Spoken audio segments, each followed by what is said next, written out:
السلام عليكم. عاملين ايه؟ طبعا انا طالعه المره دي بقى بالذات مش احسن حاجه، ولكن الفيديو ما عادش يقدر يتاخر عن كده. لو انا طالب ثانويه عامه، ايه اهم الحاجات اللي انا ممكن اعملها وايه اكتر الحاجات اللي تفرق معايا؟ اول حاجه، هات المواد كلها وافتحها وشوف انت ضايع في ايه ومش ضايع في ايه. يعني وليكن هنجيب كتاب العربي ونمسكه، تمام، وبعدين الكيمياء والفيزياء، ونشوف ايه اكتر جزء احنا واقعين فيه ونقطع ونلمه، تمام، عشان قبل الامتحان بكام يوم احنا هنقفل الكتب دي كلها، تمام، وهنحطها في كرتونة وهنبستر الكرتونة وهنحطها في البلكونة بعيد عننا خالص. فهو حاليا، تمام، اللي انا اقدر عليه ان انا اعمل جدول لنفسي بحيث ان انا اذاكر المواد كلها. يعني احنا 24 ساعة على 6 مواد وهتتحسب. ف انت حاول انك تبدأ تقسم وقتك مع المواد كلها عشان لما تعمل فينش للمواد كلها يبقى تمام. اول حاجة. تاني حاجة، الثقة بالنفس، انك تكون واثق بنفسك. عموما المكتوب مش هيتغير. انا مكتوب لي، تمام، من قبل ما اتولد اصلا انا مكتوب لي اخش طب ليه لا وليه اتوتر؟ توتر والتعب كتجربة شخصية اكتر حاجة حرفيا اثروا معايا نفسيا وجسديا. اول حاجة، اعمل اللي عليك واللي تقدر عليه، ما تأثرش في اي حاجة. ذاكر واعمل اللي عليك بحيث ان يوما ما ترجعش تقول يا ريتني كنت عملت الحاجة الفلانية، يا ريتني كنت جبت كذا، يا ريتني كنت عملت كذا. فهو الفكرة ديت ان هي ثانوية عامة مش هتتكرر مرتين، هي بتكون مرة واحدة. فاتمنى انك تستغل الفرصة ديت، تمام، وما تضيعهاش، ما تضيعش وقتك ما تضيعش وقتك في التوتر وفي القلق وفي اللي هو مش عارف ايه. هو المكتوب مكتوب لا مفر منه، تمام، فليه نقلق وليه نتوتر؟ هو كده كده مكتوب خلاص، هيحصل، تمام. فبلاش نتوتر، بلاش نقلق، تمام. ومفيش وقت للاستسلام، مفيش وقت للاستسلام. في اب وام حرفيا يعني دفعوا الدم عشانك. فما تجيش ما تجيش معلش، انت بقالك 19 سنه بتذاكر وعشان نوصل للنقطه ديت، تمام، نبدا نستسلم بقى ونضعف واللي هو لا انا مش قادر ومش عارف ايه. معلش، اول حاجه عشان ما حدش يشمت فيك، وتاني حاجه عشان تحسسهم ان هم عملوا حاجه. احنا بنتعب عشان خاطر ماما وبابا، يعني احنا مهما نعمل ومهما نود ومهما نجيب احنا مش هنرد لهم يعني بصوا 0% من اللي هم بيعملوه معانا، تمام. بس فعلا هم ليهم حق ان هم يفرحوا بينا، يعني يوم اللي تيجي كده وما يستاهلوا ان هم يفرحوا بينا، اللي هو لا انا. ولو في حد فينا والده متوفي فيحسس ان مامته عملت حاجه، اللي هو الحمد لله انا تعبي ما راحش على الفاضي، والحمد لله ربنا كرمني، وتخليه حتى تكمل بشغف، تكمل في الحياه بشغف اصلا. ف مفيش وقت الاستسلام، مفيش وقت الاستسلام. بصوا عموما الناس بتحب الشخص الناجح، تمام، والشخص اللي بيكون معاه فلوس ومش عارف ايه هي دنيا، هي ده الطبيعي، تمام. فما تخليش حد مثلا يقول لك ايه ما انت كنت ثانويه عامه ايه اللي انت عملته يعني، تمام. احنا حاليا اللي في ايدينا، تمام، بصوا اللي دخل كليه مش احسن مننا، اللي دخل طب، اللي دخل هندسه، اللي دخل صيدله، بحيث برضو يعني اعمل اللي عليك عشان لما مثلا تخش مثلا صيدله وانت نفسك في طب. انا عملت اللي عليا والمكتوب لي هو صيدله، بس انا راضي، انا راضي.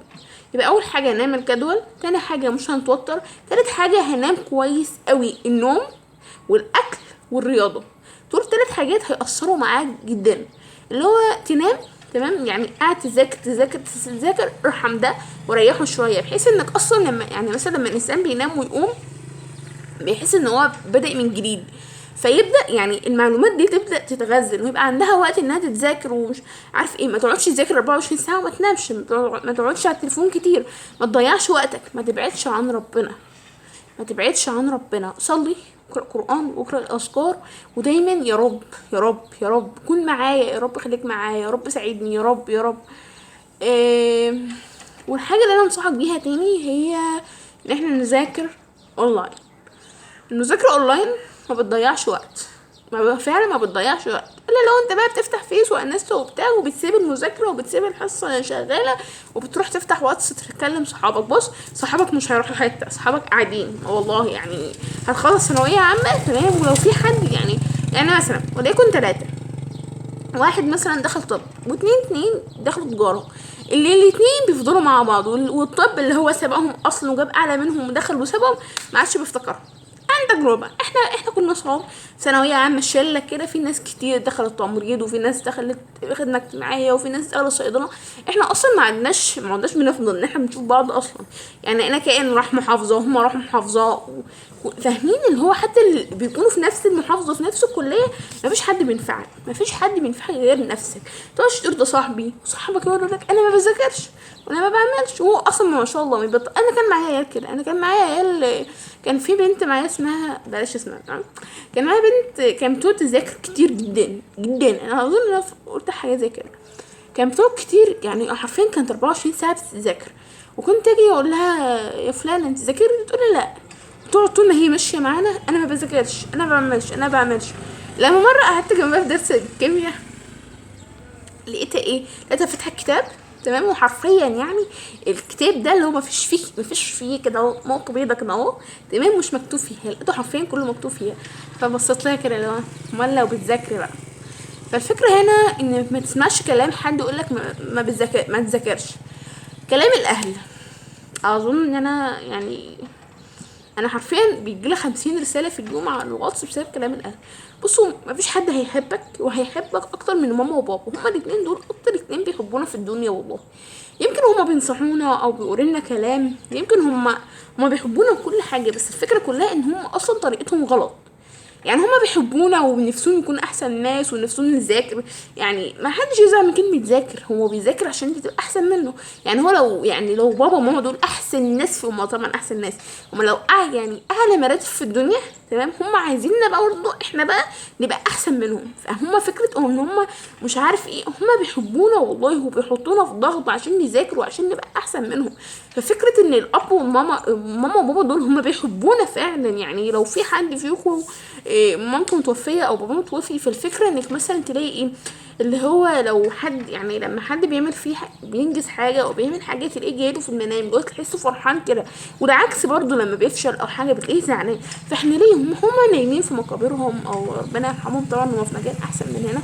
بس الفكره هنا ان انت فعلا لو والدك يعني هما فعلا يستاهلوا يا جماعه والله.